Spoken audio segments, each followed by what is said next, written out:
आज आपण बघतोय की शेतकऱ्याचा सर्वात मोठा प्रश्न आहे की शेतमालाला भाव मिळत नाही.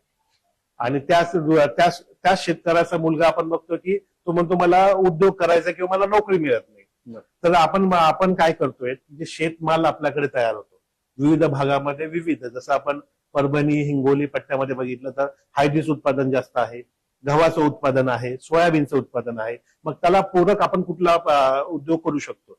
जसं हळद असेल तर आपण हळद प्रक्रिया करून त्याचं हळद पावडर तयार करून आपण विविध मसाला उद्योगाला त्याला आपण ते हे विकू शकतो. नंदुरबार धुळे त्या भागामध्ये आपल्याला मिरचीचं मोठ्या प्रमाणामध्ये उत्पादन दिसतं. तर मिरचीवर आधारित आपण मिरची पावडर बनवण्याचा उद्योग करू शकतो. जिथं गव्हाचं प्रोडक्शन आहे, जिथं मक्याचं प्रोडक्शन आहे, जिथं तेल बियांचं जास्त उत्पादन आहे, त्यावर आधारित आपण दाल मिल उद्योग, धान्य क्लिनिंग ग्रेडिंग मशिनरी, अशा मक्यावरचं पशुखाद्य उद्योग, हे अशा